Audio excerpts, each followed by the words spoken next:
हम बात कर रहे हैं इरफान खान और उनके बेटे बादिल खान की। मैं स्टार बनना चाहता हूँ, लेकिन मैं आर्टिस्ट हूँ, इसलिए मैं सबसे पहले एक्टर बनना चाहता हूँ। मैं भारत के लिए ऑस्कर जीत के लाना चाहता हूँ और लोगों की दिल की धड़कन बनना चाहता हूँ। काला फिल्म से बॉलीवुड में डेब्यू करने वाले इरफान खान के बेटे बादिल खान का एक कहना है। लेकिन जहाँ इरफान खान की बात आती है तो एक्टिंग मतलब आंखों आंखों में ही सब कुछ। एनएसडी से अपना सफर शुरू करने वाले इरफान खान दूरदर्शन से होते हुए बॉलीवुड से लेकर हॉलीवुड तक अपना सिक्का जमाने वाले एकलौते एक्टर थे, जिन्हें ये बखूबी जमा कि एक साथ बॉलीवुड की हिंदी फिल्मों के साथ साथ हॉलीवुड की इंग्लिश फिल्मों में काम करना और दुनिया भर में अपना नाम बनाया। उनकी हॉलीवुड की फिल्मों की अगर बात करें तो namesake, Slumdog millionaire, life of pi, Spiderman, New York, I love you, inferno, puzzle और जुरासिक वर्ल्ड। तो उनकी एक ही फिल्म थी जुरासिक वर्ल्ड जो 1200 करोड़ में बनी थी, उसने 138 अरब का कलेक्शन कर दिया था। 1987 में एनएसडी पास आउट करते ही इरफान खान को मीरा नायर की फिल्म सलाम बॉम्बे में काम मिल गया था। उसके बाद लंबे समय तक उन्होंने दूरदर्शन के लिए काम किया और देखते ही देखते उनको लोकप्रियता हासिल होने लगी। तो उनके बेटे बादिल खान जो फिल्मों में काम करने लगे हैं। लेकिन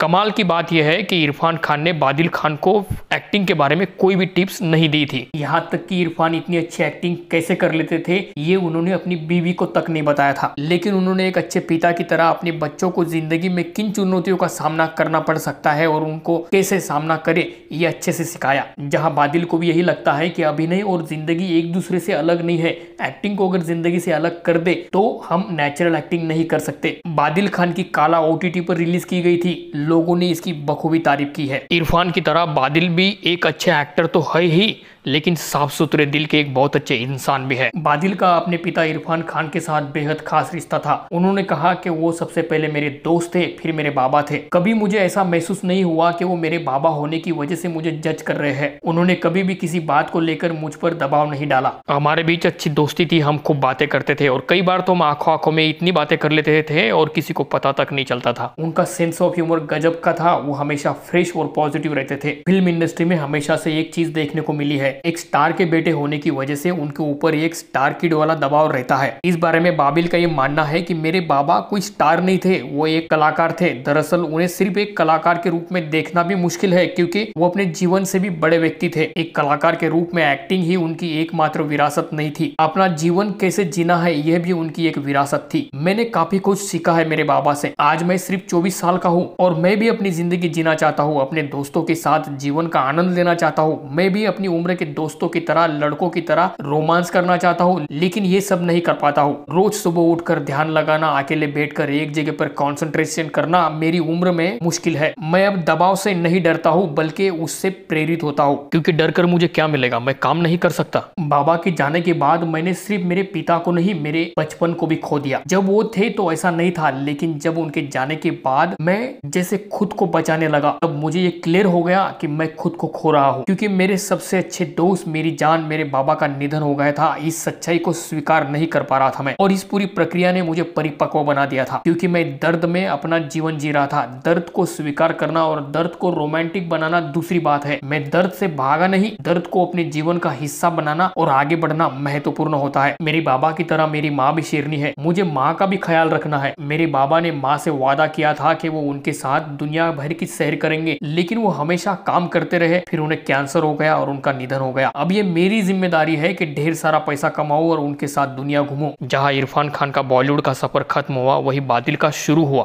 तो इरफान और बादिल खान का ये वीडियो आपको कैसा लगा मुझे कमेंट करके बताना। मिलते हैं अगले वीडियो में, तब तक आप ये गोविंदा का लाजवाब किस्सा जो अमरीश पुरी के साथ हुआ था देख सकते हो।